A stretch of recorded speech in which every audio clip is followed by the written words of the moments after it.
حجاب کا معاملہ، ہماری نوجوان بہنوں کا معاملہ، حجاب کو لے کر بڑے ہم لوگ برہم ہوئے، بہت تکلیف ہمیں حجاب کے معاملے میں ہوئی کہ نہیں؟ بہت زیادہ تکلیف ہوئی۔ حجاب کا سالہ سال مذاق ہم نے بنایا، بنائے کہ نہیں بنے؟ حجاب کو لے کر کیسی بے راہ روی کے ہم شکار تھے۔ حجاب حجاب حجاب کا تو وہ اسکارف ایک سمجھ لے بیٹھے ہوئے، اسکارف رہتے نیچے کپڑے کیسے کی نہیں رہتے، کہ برقع کتنا بھی فٹنگ ہو کوئی پرابلم نہیں، اسکارف رہنا ہے، اس کو حجاب ہے، اسکارف رہنا وہ حجاب ہے، وہ رہنا ہو ٹھیک ہے۔ اسکارف بھی کیسا کہ نہیں رہتا کہ نہیں، اس کی طرف آ رہا ہوں لیکن نیچے ٹی شرٹ ہے، فٹنگ ٹی شرٹ ہے، نو پرابلم۔ حجاب ہے تو اوپر حجاب ہے بابا، اوپر دیکھیں نہیں حجاب ہے، جینس ہے فٹنگ۔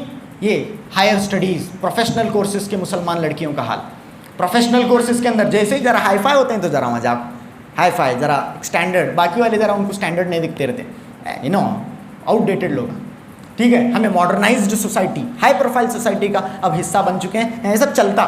وہ حجاب کر کو وہ بالکل برائے نام وہ ایک چیز اسکارف کا نام دیے، وہ حجاب کہتے، باقی کا اس کا ٹی شرٹ، اس کے جینس اور دوسرے ڈریسز، اور برقع بے حیائی کا سبب بن گیا ہے۔ اس کی فٹنگ دیکھو، اس کے رنگ دیکھو، اس کی چمک دیکھو، اس کی دمک دیکھو۔ برقعے نے اپنا مقصود کھو کر کئی سال ہو چکے ہیں، لیکن ہم نے اب بھی برا لگ رہا، اب بھی ہم نے برا لگا ایسا کیسا، لیکن ہم نے بہت سالوں سے اس برقعے کا مذاق اڑایا۔ معاشرے کے اندر بے حیائی اس قدر بڑھ گئی ہے، ہر چیز میں ہمارے نوجوان لڑکوں کا معاملہ، جنسی بے راہ روی کا معاملہ اس طرح سے ہے۔ سوشل میڈیا پر نوجوانوں کا آپس میں تعلقات، واٹس ایپ پر غیر محرموں کے ساتھ لڑکیوں کے تعلقات، غیر محرم تو غیر محرم غیر مسلموں کے ساتھ تعلقات باقی نہ رہے، غیر مسلموں کو خود نہیں چھوڑے ہم۔ مسلمان لڑکیوں کا یہ حال ہے، ارتداد کا فتنہ، کفر کا فتنہ، غیر مسلم لڑکوں کے ساتھ لڑکیاں مسلمانوں کی بھاگ رہی ہیں۔ آج بھی حجاب کا گئے تو ذرا تکلیف ہو رہی کہتے بھی کئی حق ہے ہم نا، یہ سارے جو معاملات کھڑے ہوئے ہیں اس کے اوپر حق ہے ہم نا اس کا۔ اگر وہ دور ہوا، اگر وہ دور رہتا صحابیات کا، ہماری ماؤں عائشہ صدیقہ رضی اللہ تعالیٰ عنہ کا، ام سلمہ اور خدیجہ کا دور ہوتا، وہاں اس طرح کی بے حیائی تھی۔ یہ ابھی پردے کی آیتیں نازل نہیں ہوئی تب بھی وہاں پر حیا کا معاملہ تھا، بے حیائی۔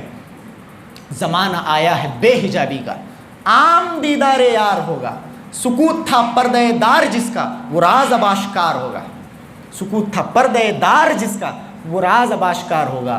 ہاں ایجوکیشن کے نام پر، ایجوکیشن کے ہم اگینسٹ نہیں ہیں، لیکن میک شور کہ وہ ایجوکیشن آپ کو الحاد کی طرف، خوش تو ہم بھی ہیں جوانوں کی ترقی سے، بہت لبے خنداں سے نکل جاتی ہے فریاد بھی ساتھ۔ سوچا تھا کہ لائے گی فراغت تعلیم، کیا پتا تھا کہ چلا آئے گا الحاد بھی ساتھ۔ تعلیم کے راستے سے الحاد چلا آ رہا ہے، کفر چلا آ رہا ہے، بے حیائی چلی آ رہی ہے۔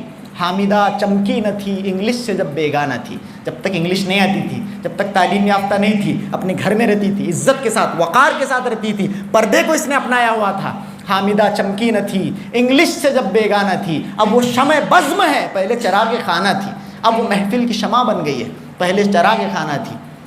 ہمیں چاہیے کہ ہم اپنے بیسکس کو واپس آ جائیں۔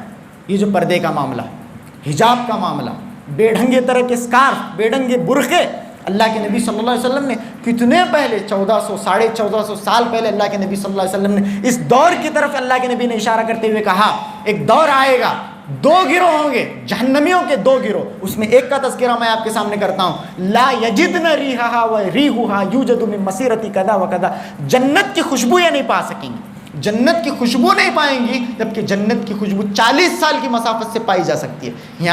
میں یہاں ہوں، جنت یہاں سے 40 سال کی مسافت پر ہے، تیز گھڑ سوار کی مسافت پر، مجھے یہاں خوشبو لگتی ہے اس کی۔ یہ اتنی بدنصیب عورتیں ہوں گی جو 40 سال کی مسافت سے بھی دور رہیں گی جنت۔ اتنا اللہ تعالیٰ نہ کہ صرف یہ کہ انہیں جنت سے دور کرے گا، جنت کی خوشبو سے بھی اللہ انہیں محروم رکھے گا۔ کون ہیں یہ عورتیں؟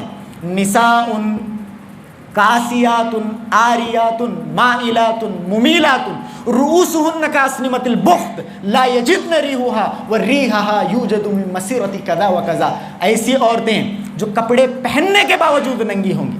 ہاں، ٹرانسپیرنٹ کپڑے، فٹنگ کپڑے پہننے کے باوجود برہنہ عورتیں۔ نساء کاسیات عاریات، کپڑے پہننے کے باوجود ننگی، مائلات ممیلات، دوسروں کو اپنی طرف اٹریکٹ کرنے والی لڑکیاں، دوسروں کی طرف اٹریکٹ ہونے والی عورت، اپنے آپ کو دوسروں کو اپنی طرف مائل کرنے والی، مائلات ممیلات رؤوسهن کاسنمۃ البخت، ان کے سر اونٹوں کی کوہان کے مانند ہوں گے۔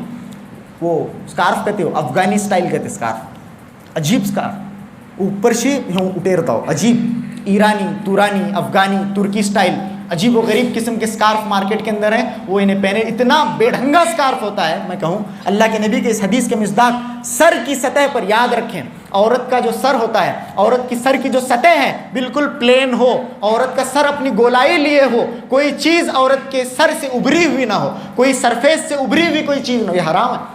عورت کو اس طرح سے بال باندھنے کی اجازت نہیں ہے جسے ہم چونڈا کہتے ہیں، اس طرح کا بال باندھنے کی اجازت نہیں ہے، ایسے پھول لگانے کی اجازت نہیں ہے جو سر کی سطح سے ابھر جائیں، ایسا سکارف پہننے کی بھی اجازت نہیں ہے، ایسا حجاب کرنے کی بھی اجازت نہیں ہے جو سر کی سطح سے ابھر جائے۔ ایسے سکارف ہیں کہ نہیں ہے مارکیٹ کے اندر، ایسے سکارف، عجیب و غریب سکارف۔ نساء کاسیات عاریات مائلات ممیلات رؤوسہن کاسنمۃ البخت۔ اللہ کے نبی نے ایک اور حدیث میں فرمایا لعن اللہ الواشمات والمستوشمات والنامصات والمتنمصات والمتفلجات للحسن المغیرات خلق اللہ۔ اللہ کی ایسی عورتوں کے اوپر لعنت ہو جو ٹیٹو بنواتی ہیں، ٹیٹو گودا گدواتی ہیں، ایسی عورتوں کے اوپر اللہ کی لعنت ہے جو اپنے چہرے کے بالوں کو اکھڑواتی ہیں۔ یہ ہمارے لیے بہت زیادہ ریلیونٹ ہے، اس حدیث سے مستدل میں رہے۔ یہ متفلجات متنمصات، اللہ رب العالمین، اللہ کے نبی نے فرمایا کہ اللہ کی ایسی عورت کے اوپر لعنت ہو جو اپنے چہرے کے بالوں کو اکھاڑتی ہے۔ بیوٹی پارلر کا کلچر عام ہے، مسلمان عورتیں بھی بیوٹی پارلر کو جا رہی ہیں۔ بیوٹی تھیراپی، بیوٹی پارلر تو تیرا اپنا گھر تھا جہاں تو 5 وقت کی نماز پڑھ کے پردے کا اہتمام کرتی، اس سے بڑھ کر بیوٹی پارلر کیا ہوتا بولو مجھے؟ اس سے بڑھ کر خوبصورتی کس چیز کے اندر ہے؟ کس چیز کے اندر ایک مسلمان عورت کی حیا ہے؟ تیرا گھر تیرا بیوٹی پارلر تھا، 5 وقت اللہ رب العالمین نے تجھے بیوٹی تھیراپی دی ہے۔ 5 وقت کی وضو کر، 5 وقت کی نماز پڑھ، اپنی نگاہوں کو اور اپنی شرمگاہوں کی حفاظت فرما اور پردے کا اہتمام کر، کتنی زیادہ خوبصورت یہ بچی ہوگی۔ نہیں، ہم نہ یہ چھنا، ہم نہ راس ہے، یہ ہم نہ یہ برائی، یہ گندگی ہم نہ راس ہے بیوٹی پارلر جانے کا۔ بیوٹی پارلر جا کو منہ کو چھل لگانے کا، ایک مرد منہ کو چھل لگانا حرام ہے اسلام کے اندر، مرد منہ چھل لیا تو حرام ہے، بھائی کو چھل لے رہی منہ، پورا منہ اس طرح سے، عورت منہ چھیل لے رہی، وہ سب سے مین یہ آئی بروز کو ٹرم کرنا وغیرہ ساری چیزیں حرام، ناجائز۔ اور یاد رکھیں ناجائز اور حرام سے بڑھ کر لعن اللہ۔ حدیث کے جو طلاب علم ہوتے ہیں اور علوم شریعہ جو پڑھتے ہیں انہیں معلوم ہوتا ہے بہت زیادہ سینسیٹیو ایشو، بہت زیادہ ڈینجرس ایشو، کان کھڑے کر کے سننے کا ایشو کہاں ہوتا ہے؟ جب لعن کے الفاظ آئیں، لعنت کے الفاظ جب قرآن میں دکھے، حدیث میں دکھے، پھر ذرا کیا ہے کہ دیکھیں گے، وہاں آپ خبردار ہو کر سنیں یہ چیز۔ لعن اللہ المستوشمات، یہاں پر اللہ تعالیٰ نے لعنت، اللہ کی ایسی عورت کے اوپر لعنت ہو۔ ہم نے حجاب کا یہ معاملہ کر دیا ہے۔